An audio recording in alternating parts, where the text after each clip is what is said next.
In 1970, Chicago soul singer Barbara Acklin released her third album, Someone Else's Arms, on Brunswick, and from it, the heart gripping ballad, He's Just a Little Guy.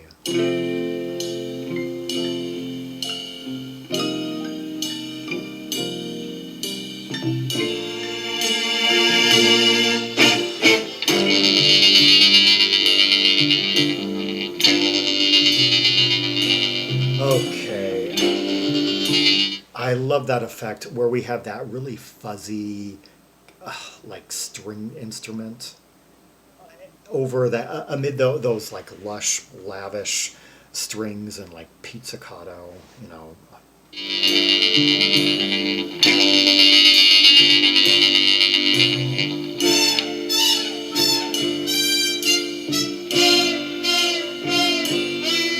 Yeah, we land in this chord and suddenly we're getting a slightly different feel. It's a bit more sizzle and a bit more sauce to it, but this is going to span the emotional spectrum.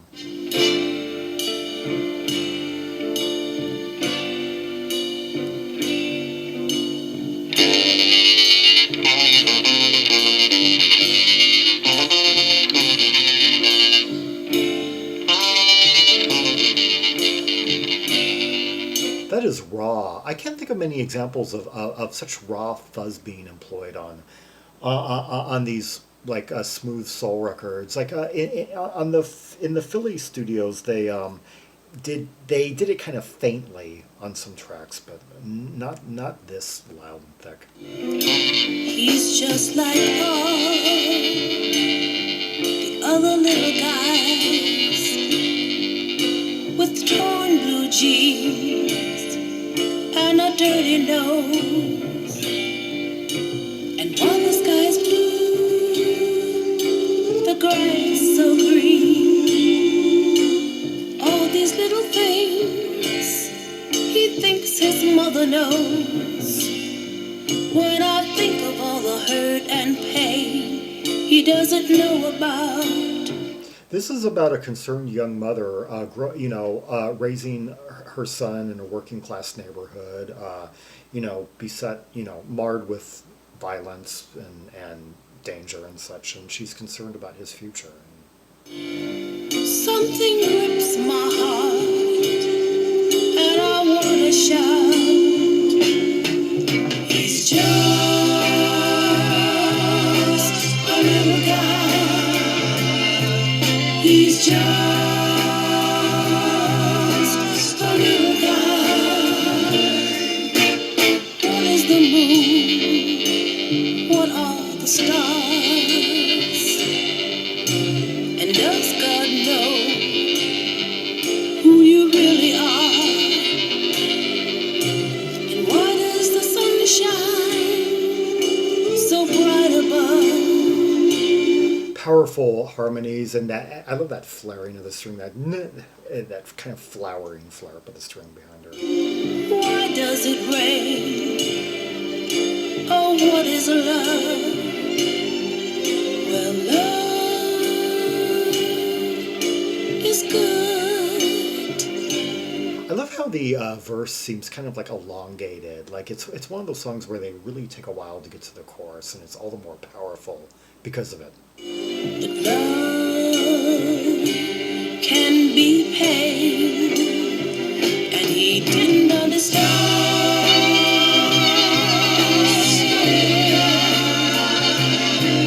He's just a little guy. He relies on me for a kiss as he goes out to play. Really powerful, well developed, like middle eight section. Yeah, you don't get many middle eights in songs in this genre, and I love how that wailing psychedelic guitar came in there. He relies on me for love in this sweet little way.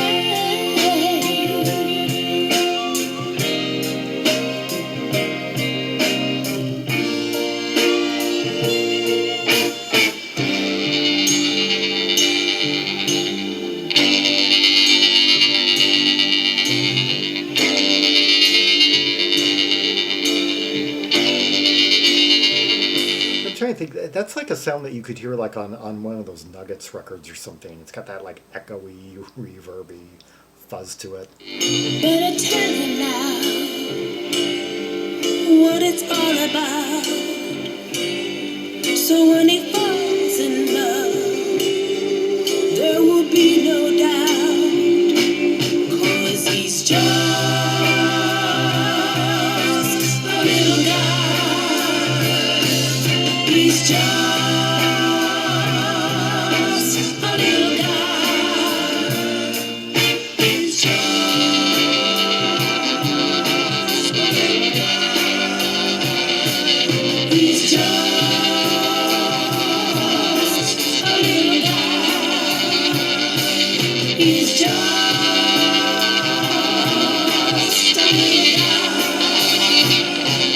He's just a little guy. He's just a little guy. He's just a little guy. He's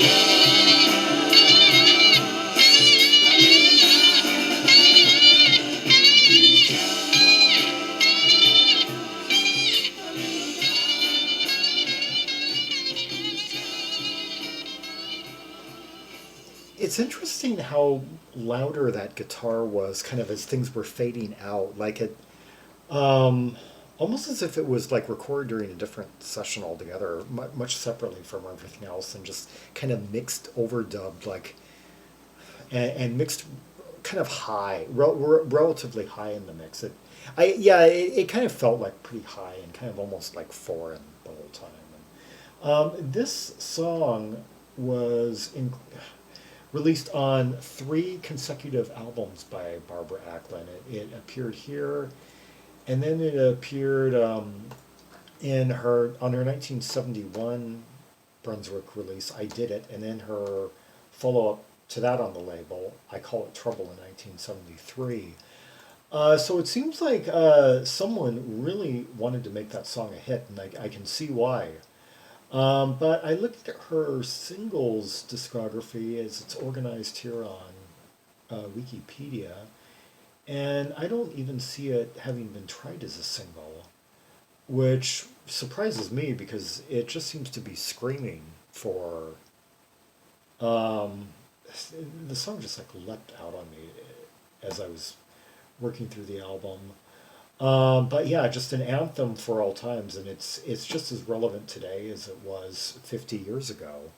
I mean, what mom couldn't, growing up in these violent areas, it could be like a violent part of Chicago and concern, especially in recent decades, all the shootings we've had, and could not be like really concerned about her son's future, about him, about his chances of making it and really making something of himself and getting past all the danger of his surroundings and what he might encounter in the day to day, and also not getting into trouble, not getting caught up in the wrong crowd, not getting, someone, knocked up when he's not quite ready, all those sorts of things.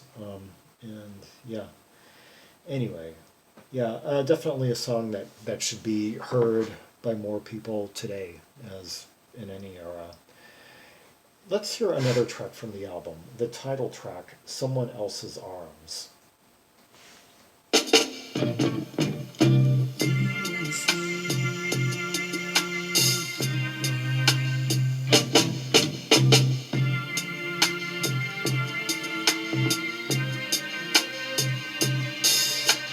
I wanna say goodbye.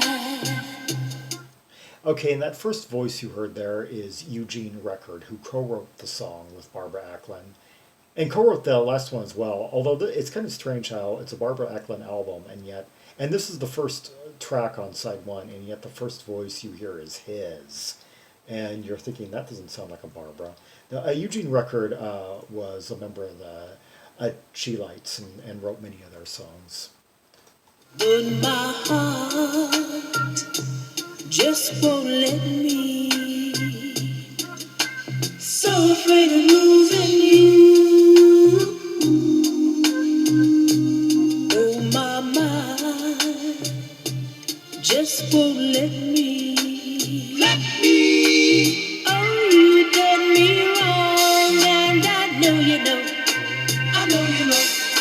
But oh, one day I'm gonna fool you, and I'm gonna go. To someone else's arms, someone else's arms. You're gonna be sorry. You're gonna be sorry.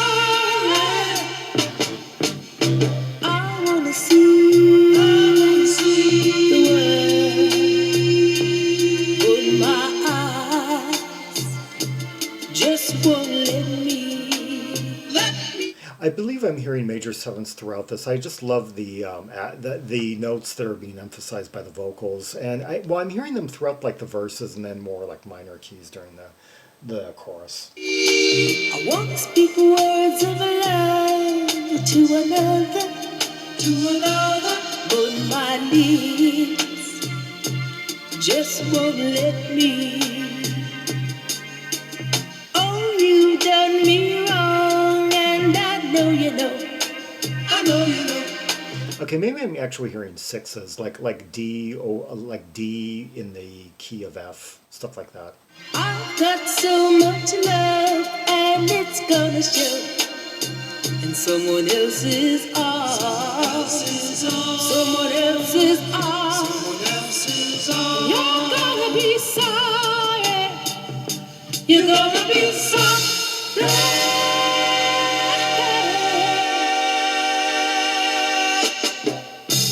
Here's to the pain you brought me, and here's to the ring you brought me. Here's to the time I'm wasting, and here's to the tears I'm tasting. Someday, someone else's arms will be waiting. You're gonna be sorry. I wanna let you go. That right there, that vocal melody right there is just so beautiful. Yeah, it just totally makes the track. But my arms just won't let me. Let me. I wanna give you love, but my pride just won't let me. Someday, someone else's arms will be waiting. You're gonna be sorry.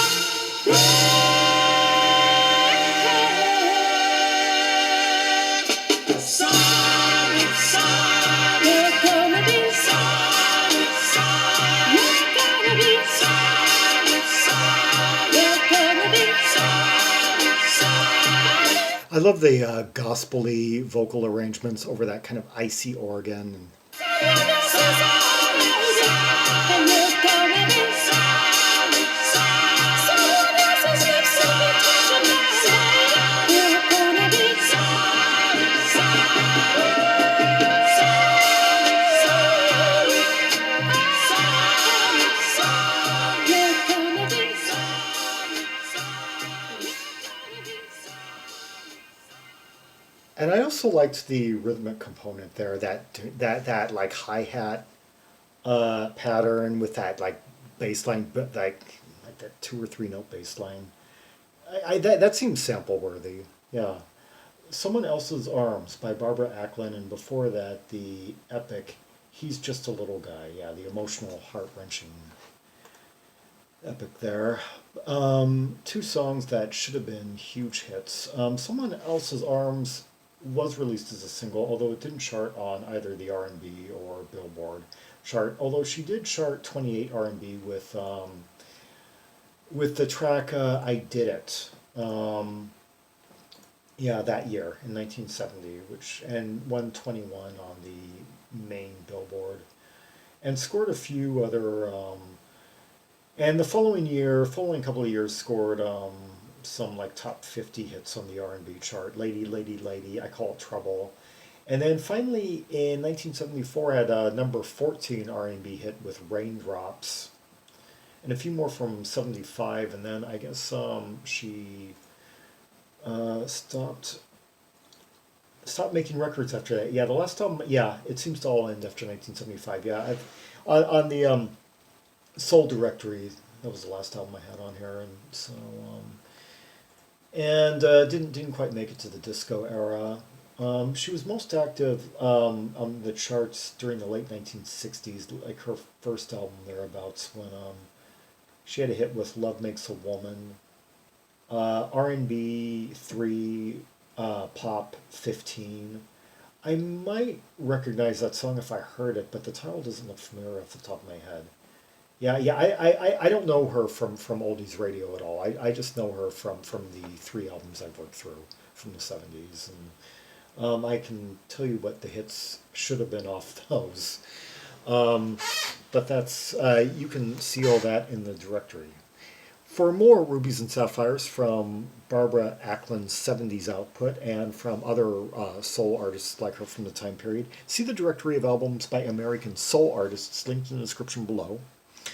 Like and subscribe, follow me on social media, share the video, and leave a comment if there are any observations you have about the two tracks we just heard. The arrangements, the tonal colors of like the strings and the fuzz and different instruments as they made their way in, and how they complemented the lyrics, the vocals, and the beautiful voice of Barbara Acklin and the way she phrased certain lines and her, kind of melodious way of putting certain words across. And the lyrics, especially to that first song, yeah, quite powerful. What your thoughts are on them? And until next time, this is Zaragon, the world's most ear traveled trim maximalist, signing off.